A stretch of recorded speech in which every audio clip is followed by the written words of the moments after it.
em São Paulo é ter um mundo de opções para se divertir. Restaurantes, praças, lojas, áreas verdes, casas de show e muitos pontos turísticos. E no meio dessa curtição, a gente se esquece muitas vezes de cuidar da nossa saúde. O ouvido é um dos pontos mais afetados, principalmente pela música alta de alguns ambientes. Mesmo longe da caixa de som, a gente sai da festa com aquela sensação que o ouvido ficou tampado, aquele zumbido no ouvido, que já é uma manifestação de que o ouvido entrou em fadiga. Eu vou precisar de um repouso, de um número de horas em repouso acústico para a minha audição voltar ao normal.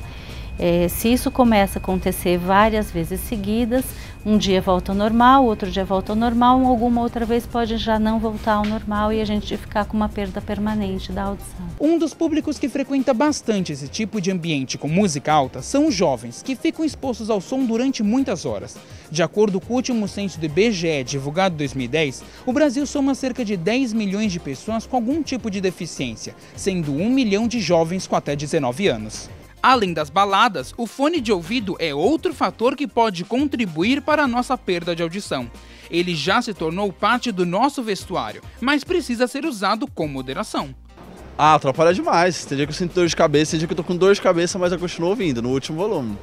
Logo depois que eu uso o fone de ouvido, quando eu retiro, a audição não é a mesma de quando é o anterior. A gente estuda um pouco na escola, né? A gente sabe que isso prejudica bastante, justamente por causa da questão do volume, né?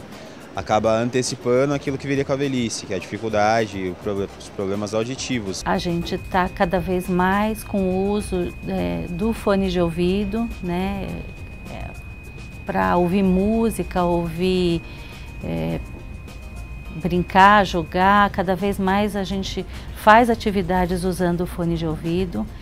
O fone de ouvido ele está muito próximo da orelha, muito próximo da membrana timpânica, então um som de 80 decibéis, um volume, né, alto, começando a ficar alto, que está numa caixa de som, esse mesmo som de 80, lá até ele chegar na minha orelha, ele perde força, ele perde intensidade.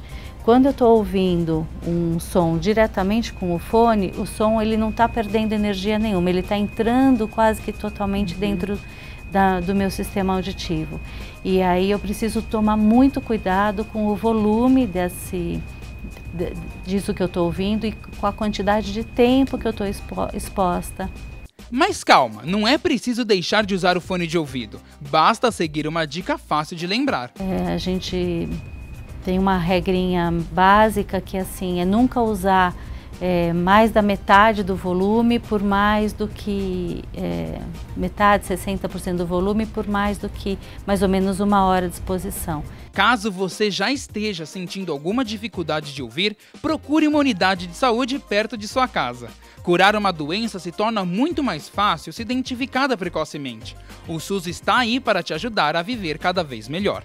A gente tem vários serviços na cidade que realizam o diagnóstico dessa deficiência auditiva, a seleção do aparelho auditivo que melhor é indicado para essa perda, o processo de ajuste, de adaptação do uso desse aparelho, da terapia fonoaudiológica, do tratamento mesmo, da reabilitação, que é essencial.